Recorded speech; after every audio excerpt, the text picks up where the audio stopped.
These products are about 1.4 ounce total weight.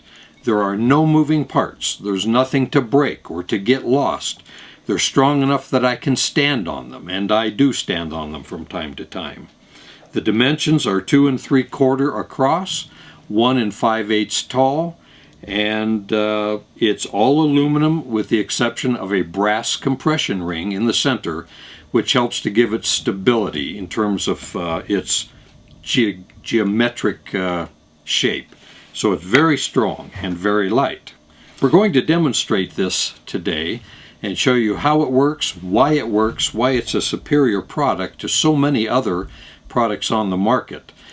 My background in stoves ranged everywhere from the propane, isopropane mixes, the Primus type, all very good products. I have nothing bad to say about any of them, but in terms of weight, they're significantly heavier than this product. Let's light one up so that you can see how it works. The common fuels are either denatured alcohol or methanol, which is racing fuel. These are not petroleum-based products. They're more bio products. And so, let's burn the blue one here. I'll just put in about 1.5 ounces of fuel, which is very little, keeping in mind that a gallon has 128 ounces in it. A gallon of fuel will last a very long time. These can be started with either a lighter or a flint and steel, which is always kind of fun. We'll just use that today. It is on fire right now. We are in full blossom right now. I hope that you can see the flame. I've always been impressed with how it looks, and boy, it's sure putting out a lot of heat even at this height. So we'll just put on a cook pot. I've got 1.5 cups of tap water on there. This happens to be my titanium 1.5 liter backpacking pot. In that I keep my titanium cup. My SoLite stove nests right inside this 2-cup cup. Inside that I put some fuel, my lighter. If I'm going at high elevation, I may make a homemade windscreen. That fits in here. That fits inside my pot. The lid goes on top, which also doubles, and I'm not selling pots, but doubles as a skillet.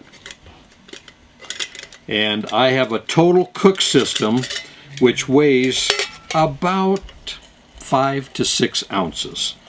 I calculate the amount of fuel.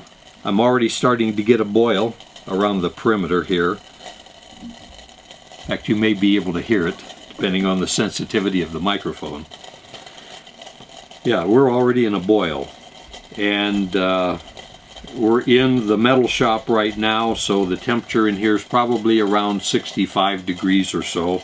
If you were to look out the window, we have a heavy snowfall, and so it's a little cool in here, so the chemicals in the water are all cool, and we have a hard boil already. You see the hard boil, which is what a lot of ultralight backpackers do. They'll hydrate their breakfast, oatmeal or other grains. For dinners, they'll hydrate mashed potatoes or couscous or other grains, rices.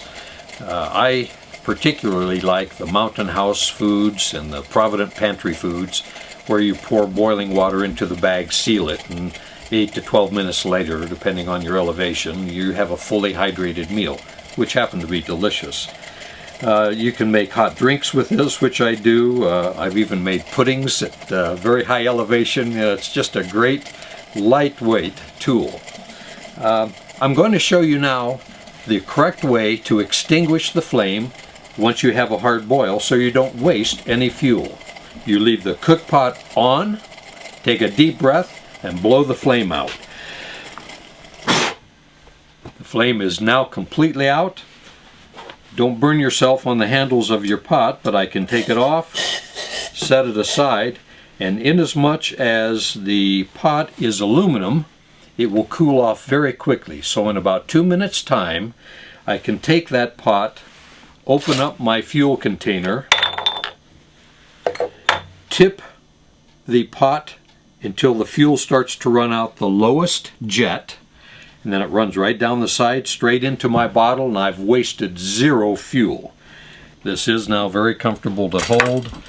We'll demonstrate putting it in. You'll see that the fuel, which is actually completely clear, I put just a touch of pink in it just so no one ever confuses it for water. And this way we waste no fuel. In about 50 seconds time, depending on outdoor temperature, the temperature of the fuel and so forth, so 50 seconds to a little over a minute, the fuel will start to boil when it reaches 148 degrees Fahrenheit. When it boils, it starts to vaporize. Those vapors go between the inner wall and the outer wall of the stove, forming a semi-pressure chamber. The vapors then are forced out of the jets which go around the circumference of the stove, and then you will see a magnificent thing. The flame blossoms just like your gas range at home. Around the perimeter it will blossom. The fuel at that point is burning at 750 degrees. It will boil water faster than a microwave oven or your electric range at home. Very efficient. And the fuel is very safe also in that any of these alcohols generate 0 carbon monoxide when they are combusted. It generates water vapor and carbon dioxide, which we exhale.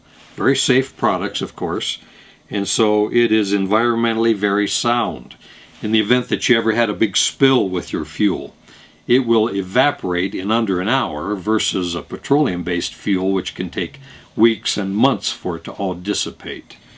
In terms of its settling, if you were to ever have an accident of some kind, which I've never had, it weighs 1% more than air, which is to say that it will blend very well in the air and just dissipates and goes away. So it's a very safe fuel. The creation of this stove came about as a result of 25 years of backpacking and not discovering the fountain of youth. I found at a 14,000 foot elevation that I was not having fun on one trip, and I attributed it to I'm getting a little older and I was carrying too much weight. And so I started investigating how can I reduce pack weight. As a result of that, I did take 10 pounds out of my backpack. The cook system took a little over 1.5 pounds out and resulted in the development of the SoLite Alcohol Stove.